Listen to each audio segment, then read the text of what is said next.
జై శ్రీరామ్. ఈరోజు మనం మహాకుంభమేళ గురించి మాట్లాడుకుందాం. సరే, అమృతము చిలికిన తర్వాత దేవతలు రాక్షసులు అది బయటికి రావడం, రాక్షసులు దేవతలు దాని గురించి కొట్లాడడం, ఈ లోపల గరుత్మంతుడు అమృతం ఉన్నటువంటి కలశాన్ని పోతా అంటే బిందువులు పడ్డాయి ఇక్కడ.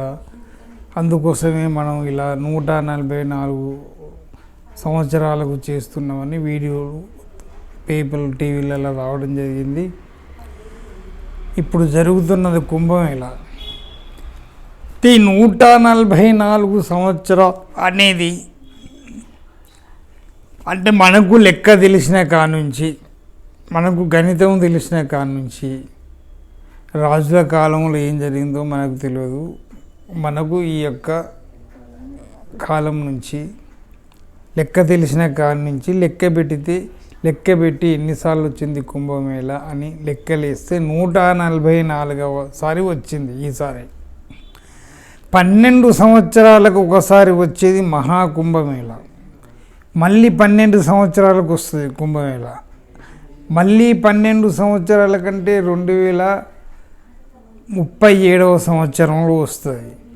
అప్పుడు వచ్చే కుంభమేళ 145వ కుంభమేళ. అంటే మనకు ఊహ తెలిసి లెక్క పెట్టిన కాడి నుంచి మనం చేస్తున్నటువంటి స్నానాలు చేసినటువంటి మన పూర్వీకులు తాత ముత్తాతల కాడి నుంచి ఈ మానవులందరూ చేస్తూ వచ్చినటువంటి కుంభమేళ ఇది 144. 12 సంవత్సరాల తర్వాత వచ్చేది మహాకుంభమేళ. 6 సంవత్సరాలకు వచ్చేది అర్ధ కుంభమేళ. 3 సంవత్సరాలకు ఒకసారి వచ్చేది పాద కుంభమేళ. అదే పాద కుంభమేళ అర్ధ కుంభమేళను గవర్నమెంట్ పట్టించుకోదు, ఎవరు కూడా పోరు. 12 సంవత్సరాలకు వచ్చేటువంటి ఈ యొక్క మకర రాశిలో సూర్యుడు ఉన్నప్పుడు వృషభ రాశిలోకి బృహస్పతి, దేవతలకు గురువు అయిన బృహస్పతి వస్తున్నాడు. మళ్ళీ ఇప్పుడు వచ్చింది కదా, మళ్ళీ 12 ఏళ్ళకు వస్తాడు ఆయన.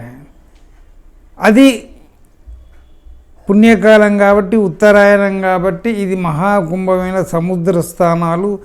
మహా పుణ్యఫలం, పాపదోషం నివారణం, పూర్వజన్మ పాపకృతానం నివారణం, ఆరోగ్యం, యశస్సు, తేజస్సు, ఆయుష్ అభివృద్ధి కాబట్టి చేస్తుంటారు. అయితే బృహస్పతి రాశి మారినప్పుడు కూడా పుష్కరాలు వస్తాయి. ప్రతి సంవత్సరం వస్తాయి పుష్కరాలు. ఇప్పుడు ఈ సంవత్సరంలో కూడా బృహస్పతి మే నెలలో, ఉగాది వెళ్ళిన తర్వాత మే నెలలో రాశి వృషభం నుంచి మిథున రాశిలోకి పోతున్నాడు కాబట్టి సరస్వతీ నది పుష్కరాలు వస్తాయి. అది సంవత్సరానికి ఒకసారి వచ్చేటువంటి బృహస్పతి ఒక రాశి నుండి మరొక రాశికి మారినప్పుడు వచ్చేటువంటిది పుష్కరాలు.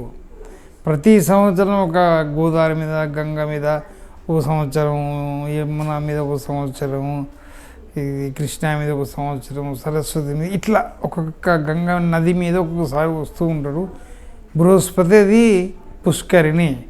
అయితే ఈ మహాకుంభమేళ అనేది 144 సంవత్సరాలకు ఒకసారి వస్తుంది అని అంటాను టీవీలో. అది అవగాహన లేని ముచ్చట, క్యాలిక్యులేషన్ తెలియని ముచ్చట. మనం కుంభమేళ ఉత్సవాలు జరుపుకోవడం అనేది ఈసారి 144వ కుంభమేళను జరుపుకుంటాను. ఇంకా 12 ఏళ్లకు 145వ కుంభమేళను జరుపుకుంటాం 2037లో. కాబట్టి 140 ఏళ్ళకు ఒకసారి అని ఆ 144 సంవత్సరాల వరకు మనం బతుకుంటామా అని ఎగబడవలసిన అవసరం లేదమ్మా. మీ పరిస్థితి మీకు అనుకూలంగా ఉంటే వెళ్ళండి, లేకుంటే లేదు. మోక్షానికి పోతే ముసలెత్తుకపోయినట్టు ఆ పబ్లిక్లా మందిలో వెళ్ళి సమస్యలు కొని తెచ్చుకోవలసినటువంటి అవసరము లేదు. జై హింద్.